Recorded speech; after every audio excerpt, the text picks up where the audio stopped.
In the episode number 105 of the A.S.A.P Tech News, we talk about the latest NVIDIA graphics card drivers, the latest AMD graphics card drivers, Biostar has a new Z790 motherboard, and Lian Li has a new airflow focus case. We start with NVIDIA and their latest graphics card drivers, now at version 526.98. This driver is not a beta release and it is fully certified. With this driver you get optimizations for a few video games. This includes Marvel's Spider-Man Miles Morales, Warhammer 40,000 Darktide, WRC Generations, and World of Warcraft Dragonflight. Other features of this driver include DLSS 3, which is made to work with VSync and G-Syncs, as well as all compatible monitors. In terms of fixed issues, we have some.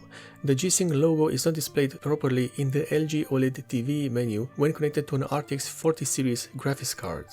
Uncharted Legacy of Thieves collection might crash when launched on a GTX 10 series graphics card, with DAZ Studio application crashes after updating to latest driver when trying to run simulations. With the desktop Windows Manager service, it may report significantly higher GPU usage on certain PC configurations. With Maxon Cinema 4D plus Redshift 3D, the video memory allocations cause DDR or driver crashes. And when we talk about the issues left unresolved, we have plenty of those. Too many to mention in a single video. As always, I've already installed this driver on my system and no change. No performance increase, but also no new issues, so that's always good to see. Next, AMD has released its latest graphics card driver, now at version 22.11.1. This is a beta driver release and thus some things might not be the same with the final release. However, usually these beta drivers will work just fine and will only be certified later. This driver adds optimizations for a few video games, such as Call of Duty Modern Warfare 2 and Marvel's Spider-Man Miles Morales. In terms of fixed issues, there are some. With World of Warships, prediction lines might be missing on RX 6000 series graphics cards.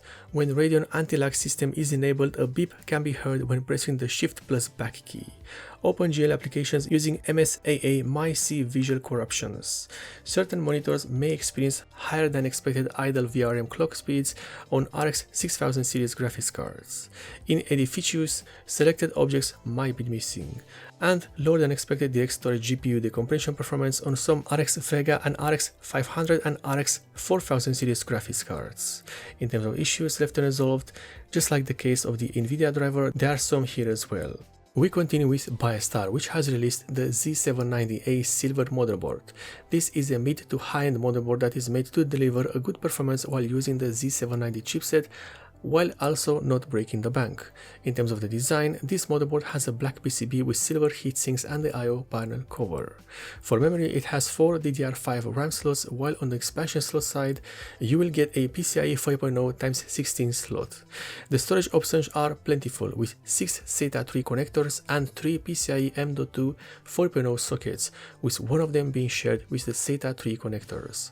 As for the outputs, you get what you need and nothing more: an HDMI port, a DisplayPort, a USB Type-C port, USB 3.0 ports, 3 audio jacks, a BIOS flashback button, and an Internet LAN port.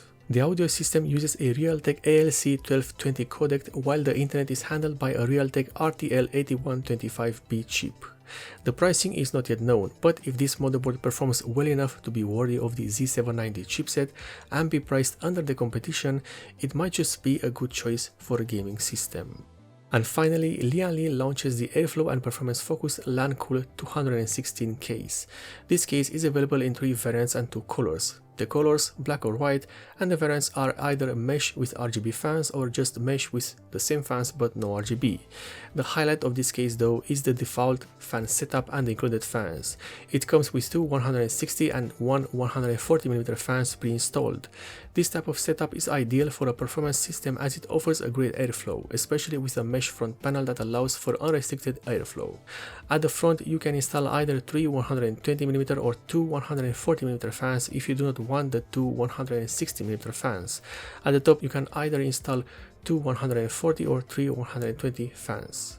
For pricing, I couldn't find anything, but the cases will be available for pre-orders starting November 11th, 2022. And this is the end of the episode number 105 of the A.S.A.P Tech News, one of the few tech news series which aims to deliver you the news as fast as possible for your convenience.